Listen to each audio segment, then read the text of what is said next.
سورہ رعد کی ایک وہ آیت میں تمہارے سامنے تلاوت کرتا ہوں جس میں رب تبارک و تعالیٰ اپنے بندوں کو تنبیہاً فرماتا ہے.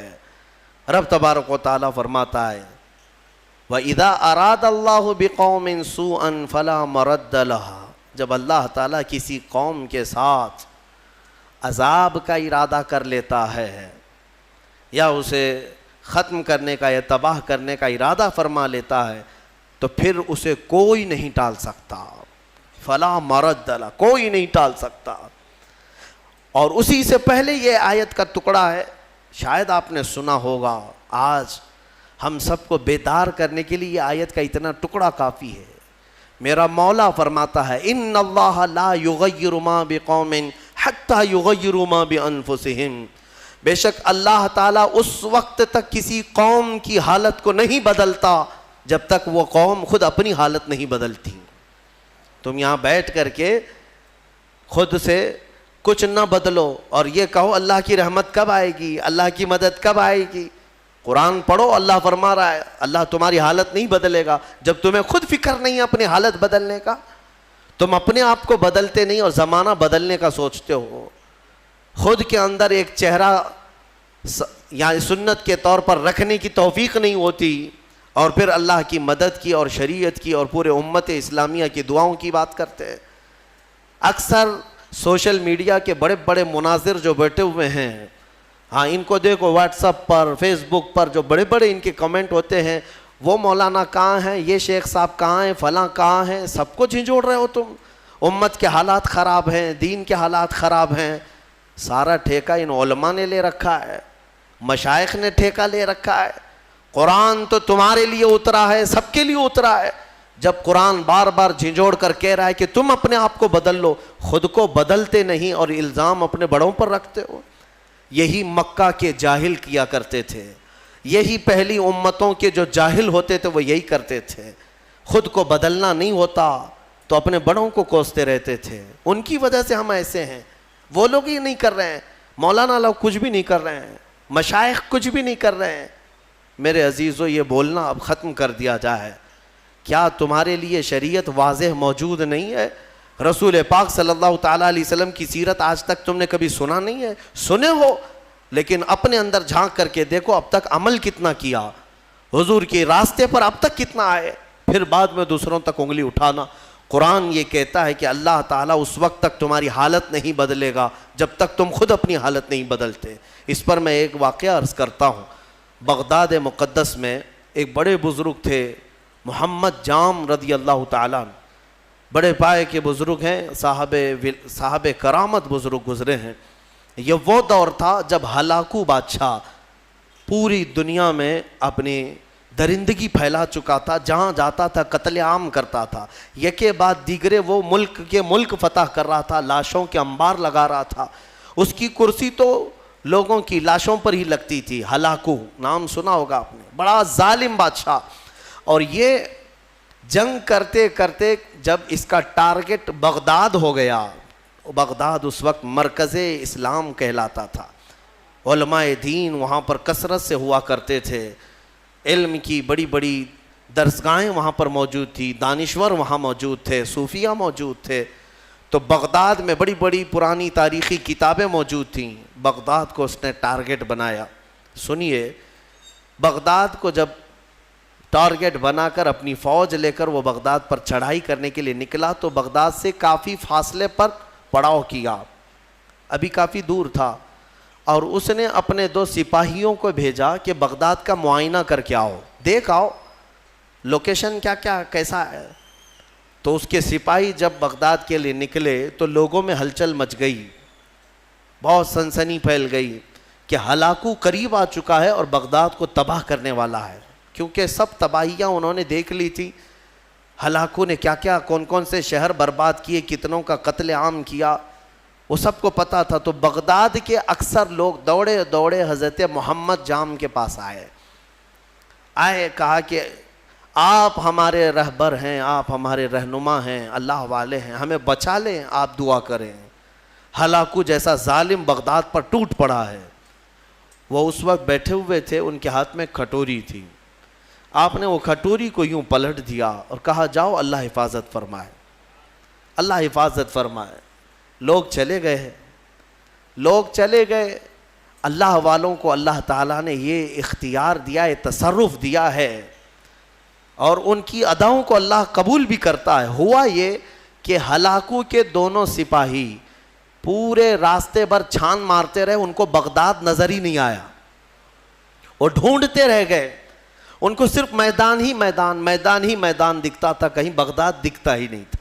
وہ واپس لوٹے اور بادشاہ سے کہا کہ بغداد تو ہے ہی نہیں قریب، کہیں پر کوئی شہر ہی نہیں ہے، صرف اور صرف چٹیل میدان ہے۔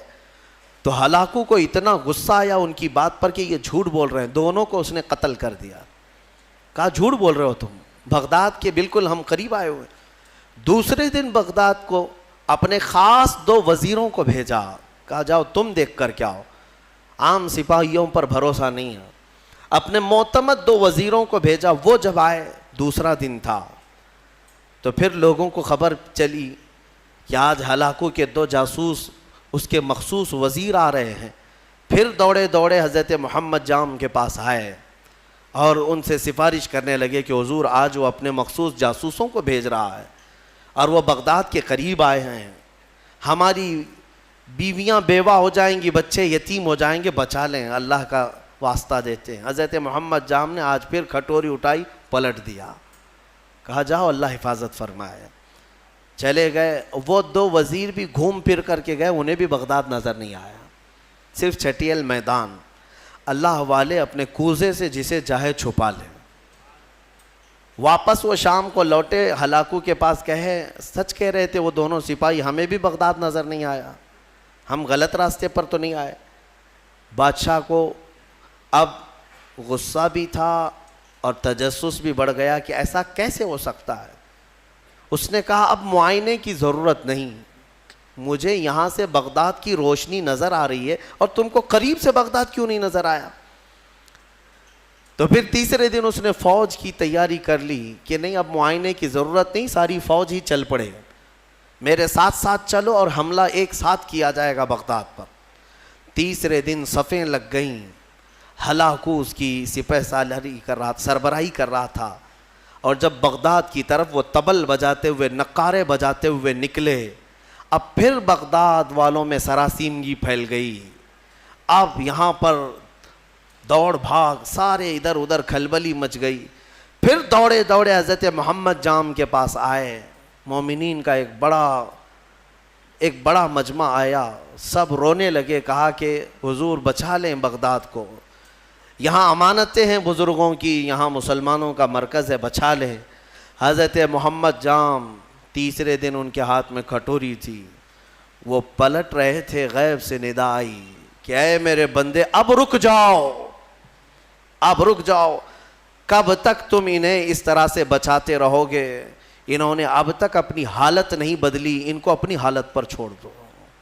حضرت محمد جام کو حکم ہوا، غیب سے ندا آئی، انہوں نے وہ کھٹوری چھوڑ دی، نہیں پلٹا۔ پھر اس کے بعد ہوا یہ کہ ہلاکو بغداد میں داخل ہو ہی گیا اپنی فوج کو لے کر، اور ایسی تباہی مچائی، ایسی تباہی، اللہ کی پناہ، 1 مہینے تک بغداد میں صرف چیخ ہی چیخ تھی، آوازیں ہی آوازیں تھیں، جس طرف سے گزرتے لاشوں کا انبار تھا، گھر بار جلائے جا چکے تھے، اسلامی ذخیرہ جو لائبریریاں تھیں وہ جلا کر راکھ کر دی گئیں، دریائے دجلہ کا پانی پورا خون سے لال ہو گیا تھا، اور گھوڑے دوڑتے تھے بغداد کی گلیوں میں تو مسلمانوں کے خون سے گھوڑوں کے ٹاپ بھیگ جاتے تھے۔ اتنا قتل عام کیا، مسجدیں تخت و طاقت و تاراج ہو گئیں، وہاں کی بلند و بالا پرشکو عمارتیں تباہ و برباد کر دی گئیں، علماء کو قیدی بنایا گیا، نہ جانے کتنی تباہی ہوئی، اس کا بیان کرنا بیان سے باہر ہے۔ میرے عزیزو، یہ تباہی تاریخ کی داستان بن گئی، آج بھی تاریخ اٹھاؤ گے تو ہلاکو کے بغداد کی تباہی کی داستانیں تمہیں بہت جلی حرفوں میں نظر آئیں گی، لیکن کہنا یہ چاہتا ہوں کہ اس تاریخ میں چھپا ہوا یہ واقعہ ہمیں جھنجھوڑتا ہے اللہ والے بھی اولیاء کرام بھی اس وقت تک بچاتے رہتے ہیں جب تک تمہارے سدھرنے کی امید ہو. پھر ایک وقت ایسا آتا ہے کہ مولا تعالیٰ خود منع کر دیتا ہے کہ اے میرے محبوب بندو ان کی حفاظت بھی مت کرو, ان کو اپنے حال پر چھوڑ دو, ان کو اپنے حال پر چھوڑ دو, کہیں وہ نوبت نہ آنے پائے, وہ وقت آنے نہ پائے. اے غیور مسلمانوں, میں تمہیں بیدار کرتا ہوں. اسی لیے زمانے ماضی کے کچھ شاعروں نے یہ کہا تھا, جگہ جگہ کے تھک چکے ہیں تمہیں یہ ہنگامے, اٹھو نشاط لذت خواب گراں بدل ڈالو. ہاں, غلط روی سے منازل کا بعد بڑھتا ہے, مسافروں رویش کارواں بدل ڈالو. اٹھو وگرنہ حشر نہ ہوگا پھر کبھی, دوڑو کہ زمانہ چال اپنی چل گیا. آج تمہیں پتہ ہے تمہاری تباہی کے منصوبے, اس کے تانے بانے پورے بنے جا چکے ہیں, تمہارے خاتمے کی منصوبے مکمل کیے جا چکے ہیں, اور تم آپس میں یہاں گتھم گتھا ہو. تم یہاں پر اب تک اپنے تاش کے پتے چھوڑنے کو تیار نہیں, تمہارے شراب کی دکانیں بند نہیں ہو پاتی, تمہارے نشے کی عادتیں ختم نہیں ہو پاتی. کہاں گیا وہ غیور نوجوان؟ جب میرے آقا صلی اللہ تعالیٰ علیہ وسلم تنہا آواز دیتے تھے تو سہاگ رات چھوڑ کر کے حنظلہ جیسا جوان بھی میدان میں آتا تھا, اپنی آج کی دلہن کو چھوڑ کر نکل آتا تھا. کہاں گیا وہ ہمارا نوجوان؟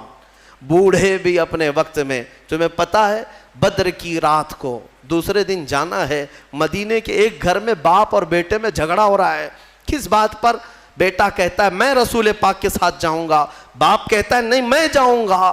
دونوں میں جھگڑا ہو رہا ہے, اور دونوں نے حضور پاک صلی اللہ تعالیٰ علیہ وسلم کے پاس شکایت کی کہ آقا آپ فیصلہ فرما دیں کون جائے گا. بیٹا کہتا ہے یہ باپ میرے بوڑھے ہو چکے ہیں, انہیں گھر سنبھالنے دیں.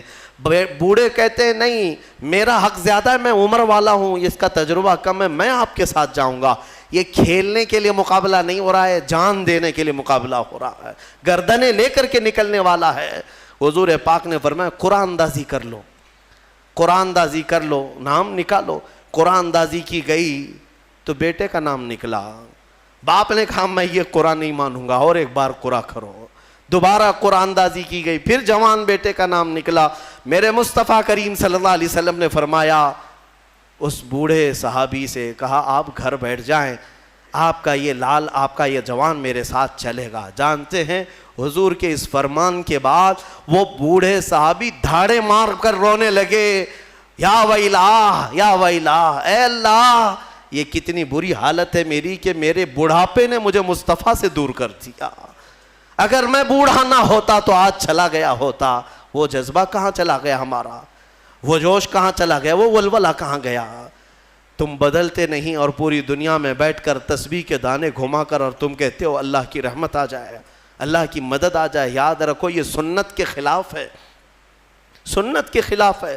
میں خود اپنے آپ پر کبھی کبھار کوستا ہوں کہ ہاں ٹھیک ہے اللہ تعالیٰ نے ایک منبر دیا یا آواز دی تو میں جو بول سکتا ہوں بول رہا ہوں. مجھے اتنی امید ضرور ہے کہ ہماری زبان سے آواز نکلے گی, مولا کسی کے بھی دل کو بیدار ضرور کرے گا.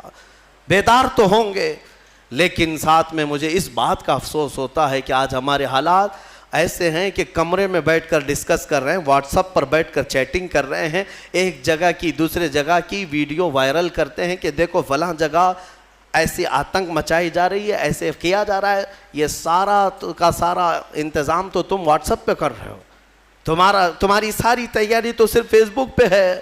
باقی باہر نکلو تو دیکھو نہ چہرے سے تمہیں غلام مصطفیٰ کوئی کہنے کو تیار ہے, نہ تمہارے لباس سے کوئی تمہیں غلام مصطفیٰ کہنے کو تیار ہے, نہ تمہاری زبان سے, نہ تمہارے اخلاق سے, نہ تمہارے معاملات سے. غلام مصطفیٰ وہ ہوتا تھا کہ وہ راستے پر چلے تو اس کا رعب ایسا طاری ہوتا ہے کہ اچھے اچھوں کی آنکھیں نیچے گر جائیں, آنکھیں نیچے ہو جائیں. نبی اکرم صلی اللہ تعالیٰ علیہ وسلم کی غلامی کو تم ہلکا سمجھتے ہو؟ بدلو میرے عزیزو, قرآن سچ کہہ رہا ہے ان اللہ لا یغیر ما بقوم حتی یغیروا ما بانفسہم. بے شک اللہ تعالیٰ اس وقت تک کسی قوم کی حالت نہیں بدلتا جب تک اس قوم کو خود اپنی حالت بدلنے کی فکر نہ ہو. اسی لیے اقبال نے کہا تھا قوت فکر و عمل پہلے فنا ہوتی ہے, پھر کسی قوم کی شوکت پہ زوال آتا ہے, پھر کسی قوم کی شوکت پہ زوال آتا ہے. ہماری شوکت, ہماری شان, ہماری بان پر جو آج زوال آیا ہے اس سے پہلے ہمارے سوچ و بچار اور ہمارے عمل کی قوت فنا ہو گئی ہے. ہاں سب کچھ ختم کر کے اب ہم یہ زوال کے دن دیکھ رہے ہیں. بہت تیزی سے دن بدلے ہیں میرے عزیز ہو, ہماری آنکھوں کے سامنے بدلے ہیں. میں یہ نہیں کہہ رہا بدل رہے ہیں, بدل چکے ہیں. آج سے صرف 10 سال پہلے جاؤ, آج سے صرف 5 سال پیچھے بھی جاؤ, جو حالات تھے وہ آج بہت تیزی سے بدل چکے ہیں. اور پھر اگلے جو آئیں گے اتنے عرصہ بھی تمہیں مہلت نہیں دی جائے گی. دشمن گھات لگا کر اپنی کمین گاہوں سے تمہاری طاق میں ہے. اسی لیے میں نے کل بھی ایک جملہ کہا تھا کہ نشیمن سے دھواں اٹھتا ہے اور تم کہتے ہو ساون ہے. گھر میں آگ لگی ہے اور دھواں نکل رہا ہے اور تم کہہ رہے ہو ساون کا موسم چل رہا ہے. میرے عزیز بچوں, آج یہ گلی ڈنڈے کا وقت بھی نہیں, کرکٹ اور ہاکی اور فٹ بال کا وقت بھی نہیں ہے تمہارے پاس. تمہارے ہاتھوں میں قرآن عظیم آ جانا چاہیے. تمہاری زبانوں پر اب منغمات مصطفیٰ آ جانا چاہیے. تم پوچھو گے اس سے ہوگا کیا, تمہیں پتہ نہیں کیا ہوگا, تمہیں اندازہ بھی نہیں ہے. قرآن کی ایک آیت اگر مولا پہاڑوں پر نازل کرے تو وہ ریزہ ریزہ ہو جائیں گے, وہ ریزہ ریزہ ہو جائیں گے. کیا قرآن پر یقین نہیں ہے تمہیں؟ اللہ نے فرمایا لو انزلنا هذا القرآن على جبل لرأيته خاشعا متصدعا من خشية اللہ, اگر ہم یہ پہاڑوں پر نازل کرتے تو تم دیکھتے کہ اللہ کی خشیت سے یہ ریزہ ریزہ ہو جاتے. آج تمہارے ہاتھوں میں اگر قرآن آ جائے اور تمہارے سینے میں بس جائے, پھر دیکھنا قرآن کی اس طاقت کو لے کر جس راہ سے گزرو گے دشمن ریزہ ریزہ ضرور ہوں گے, ضرور ہوں گے. آج تمہارے پاس جو طاقت ہے, قوت ہے, وہ قرآن ہے اور عشق مصطفیٰ ہے. اور عشق مصطفیٰ نعروں سے نہیں. ہاں آپ یہی کہیں گے کہ ہم تو عاشقان مصطفیٰ ہیں, ہم میلاد بھی مناتے ہیں, نعتیں بھی پڑھتے ہیں, نعرے بھی لگاتے ہیں سب. اگر نعرے لگانا اور نعت مصطفیٰ پڑھنا ہی عشق مصطفیٰ کی علامت ہوتی تو نہ بدر ہوتی, نہ احد ہوتا, نہ خندق ہوتی, نہ حنین, کچھ نہیں ہوتا. سب صحابہ بیٹھ کر مسجد نبوی میں ہی نعرے لگاتے, سب دشمن فنا ہو جاتے. ایسا نہیں ہے. پہلے میدان میں اپنے عمل کے ساتھ اترو, اپنے عمل کے ساتھ اترو.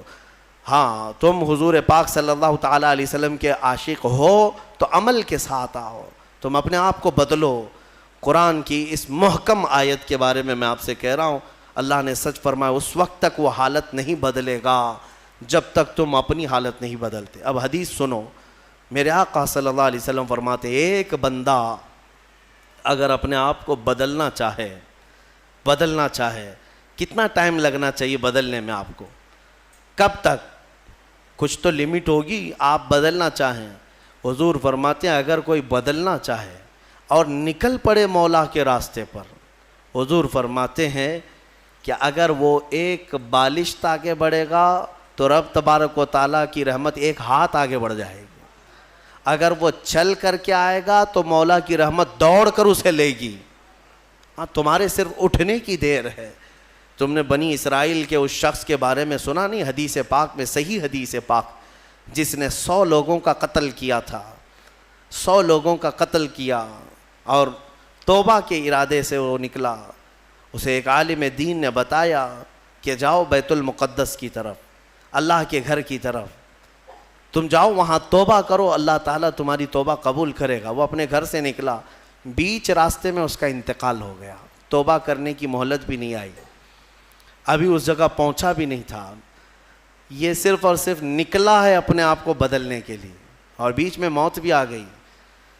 اور حدیث پاک میں عذاب کے اور رحمت کے دونوں فرشتے آئے. عذاب کے فرشتے جہنم میں لے جانے کے لیے, رحمت کے فرشتے جنت میں لے جانے کے لیے. کیوں؟ دونوں یہ کہہ رہے تھے, عذاب والے کہ یہ 100 قتل کر چکا ہے, گنہگار ہے. رحمت والے کہتے نہیں, توبہ کی نیت سے نکلا تھا, صاف ہو رہا تھا. جبرائیل امین کو حکم بنا کر اللہ نے اتارا کہ دیکھو ان دونوں کے درمیان فیصلہ کرو. کیسے فیصلہ؟ اس کے گھر سے بیت المقدس تک کی زمین ناپو, یہ جہاں گرا ہے دیکھو, اگر بیت المقدس سے قریب ہے تو جنت والے لے جائیں, اگر دور گرا ہے تو دوزخ والے لے جائیں. ناپا گیا تو برابر بیچوں بیچ وہ انتقال کر کے گرا ہے, بیچوں بیچ, ادھر بھی برابر ہے ادھر بھی برابر ہے. اب کیا فیصلہ کیا جائے؟ دونوں جگہ کی مسافت سیم ہے. رب تبارک و تعالیٰ نے فرمایا جبرائیل امین سے, جبرائیل دیکھو منہ کس طرف کیا ہوا ہے, دیکھا گیا کہ وہ بیت المقدس کی طرف، اور ایک حدیث میں اللہ والوں کی بستی کی طرف منہ کیا ہوا تھا جب مرا ہوا تھا. رب تعالیٰ نے فرمایا رحمت والوں کو دے دو، رحمت والوں کے حوالے کر دو، اسے جنت لے جائیں. بدلنا چاہو تو مولا تعالیٰ اتنا تیز تمہیں بدل دیتا ہے، اور نہیں بدلنا چاہو تو تمہیں اسی طرح چھوڑ دیتا ہے. تو کچھ تو ہونی چاہیے ہمارے اندر احساس بدلنے کا. صرف اور صرف اگر کسی کو ایسا لگتا ہے کہ تقریریں سننا یہ ایک انٹرٹینمنٹ ہے تو میں کہتا ہوں یہ سننا بھی چھوڑ دو.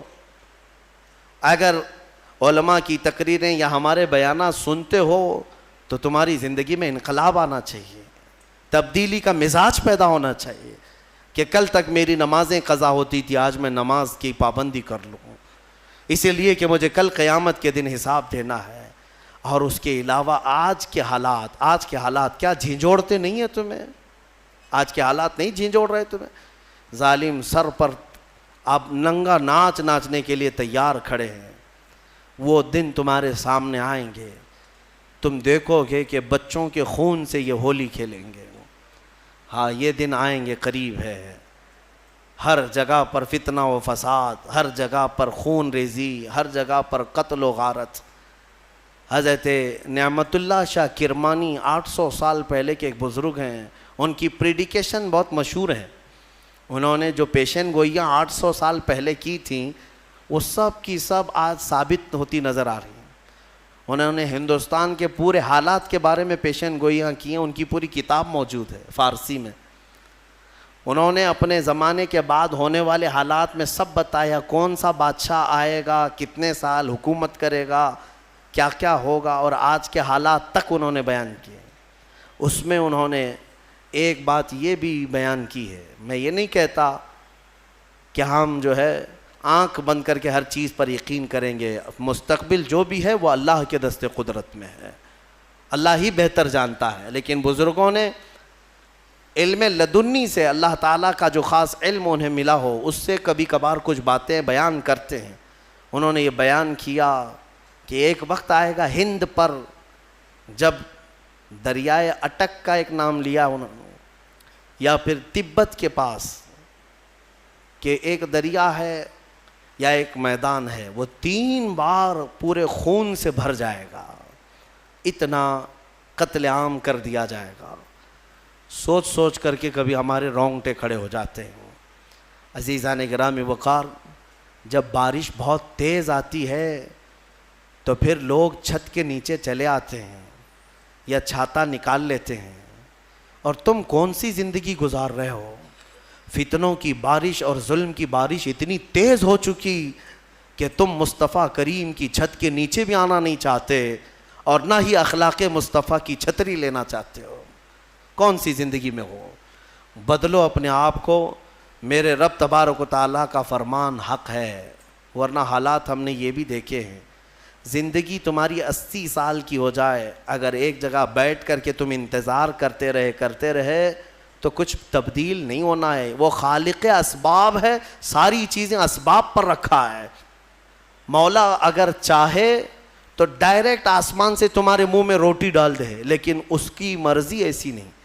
اس کی منشا یہ ہے کہ پہلے بیج بو، پھر فصل آئے، پھر اس کے بعد کٹائی ہو، پھر اس کے بعد پسائی ہو، پھر آٹے کی گندھائی ہو، پھر اس کے بعد روٹی بنے، پھر توے پر جائے، پھر پک کر تمہارے منہ میں آئے. اتنی منزلوں سے گزار کر کے تمہارے منہ تک لاتا ہے. لیکن کیا وہ ان منزلوں کا محتاج ہے؟ وہ ڈائریکٹ تمہیں رزق کھلا سکتا ہے، لیکن اس نے پوری کائنات کو اسباب پر رکھا ہے. اس لیے میں تمہیں سمجھا رہا ہوں کہ صرف اور صرف تم اس یقین پر نہیں رہنا کہ ہم ان کا دامن پکڑیں، ان کا دامن پکڑیں، سب ہو جائے گا. دامن پکڑے رہو لیکن حرکت بھی کرتے رہو.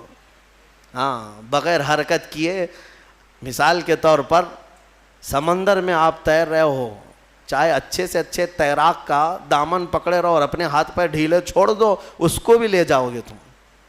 اس کے لیے کیا ہو جاؤ گے؟ میرے عزیزو، آپ اپنے ہاتھ پیر تو چلاؤ، عمل کے میدان میں آپ خود تو آؤ. اب یہ آیات کریمہ کے بعد جو آخری میں ہم نے آیت تلاوت کی ہے وہ یہ تھی. اللہ تعالیٰ فرماتا ہے، یہ ہمارے حوصلے کے لیے بھی ہے. اللہ تعالیٰ فرماتا ہے وَلَا تَحْسَبَنَّ اللَّهَ غَافِلًا عَمَّا يَعْمَلُ الظَّالِمُونَ، لوگوں ہرگز یہ گمان مت کرنا کہ اللہ ظالموں کے کاموں سے بے خبر ہے. ظالموں کے کسی کام سے اللہ بے خبر نہیں.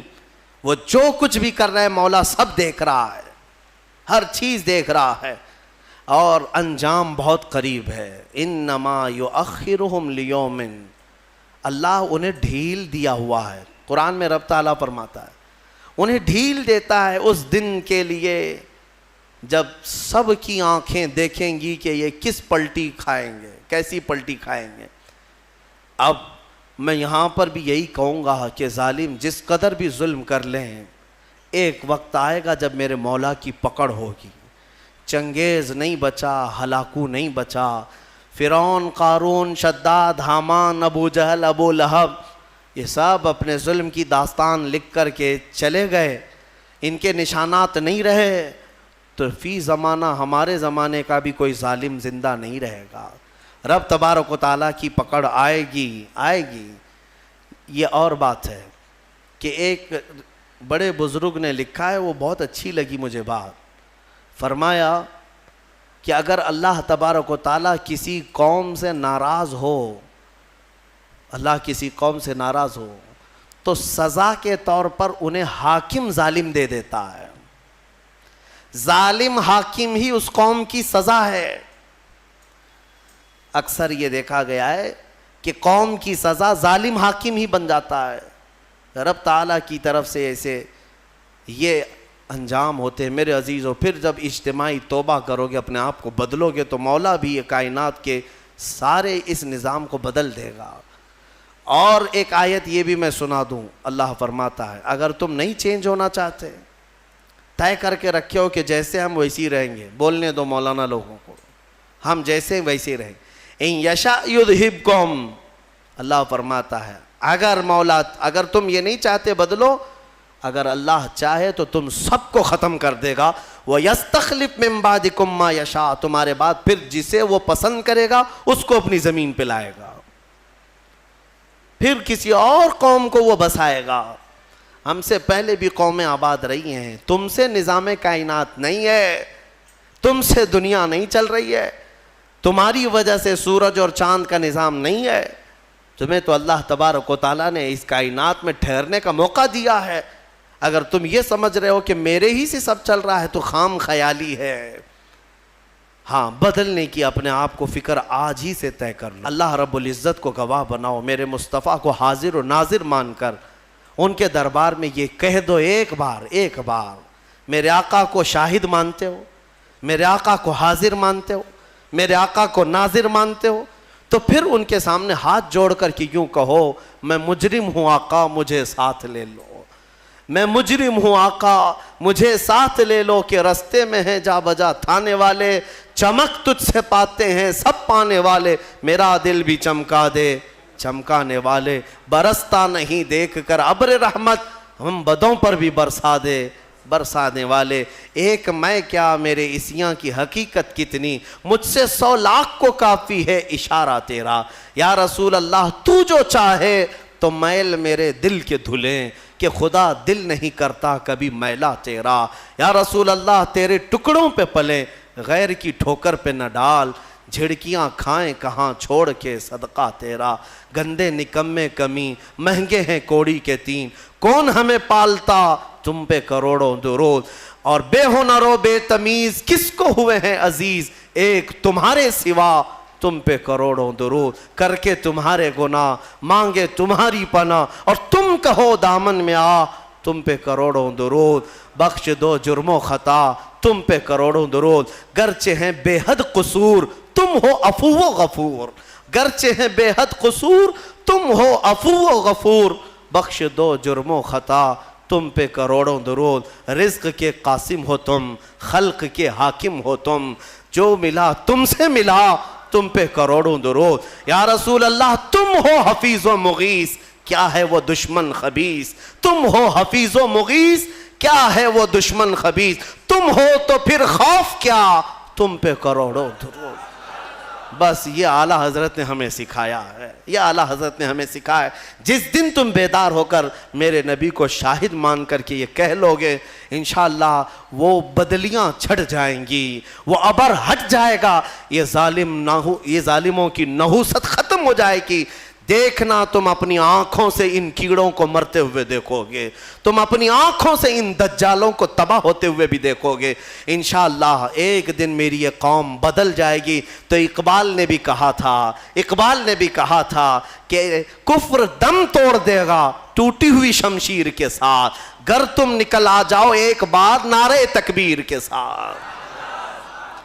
بس ایک بار تم نکل آؤ نعرہ تکبیر کے ساتھ، وہ نعرہ نہیں جو صرف اور صرف تم اپنے لیے لگاتے ہو یا پھر انٹرٹینمنٹ کرتے ہو، بلکہ وہ نعرہ جو کبھی ابو عبیدہ بن جراح سے نکلا تھا، کبھی خالد بن ولید کی زبان سے نکلا تھا، کبھی حمزہ بن عبد المطلب سے نکلا تھا۔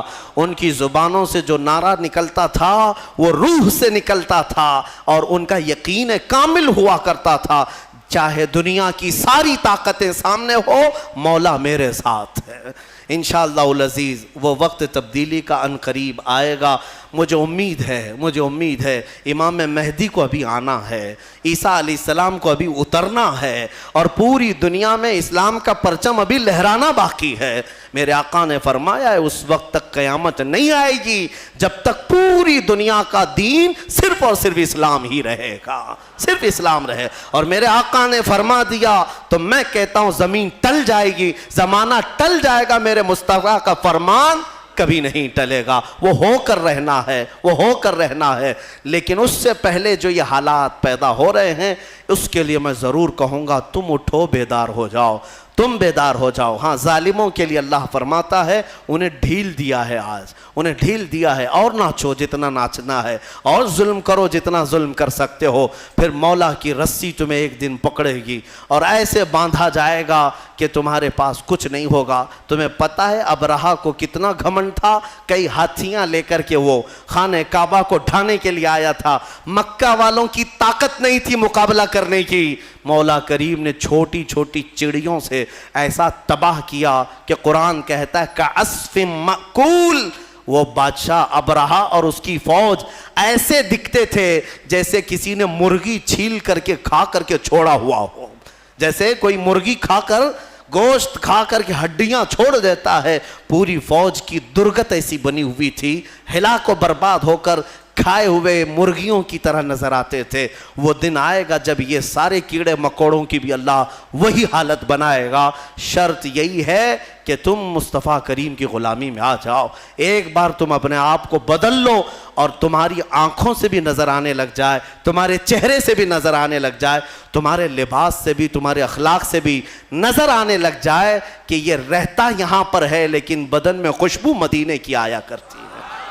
ہاں میرے عزیزو، ہونا یہی چاہیے کہ تمہیں دیکھ کر کے سامنے والے کو ایسا محسوس ہونے لگے اب تو میرے آقا کو مجھے دیکھنا ہے، یہ غلام اس قدر خوبصورت ہے تو اس کا آقا کتنا خوبصورت ہوگا۔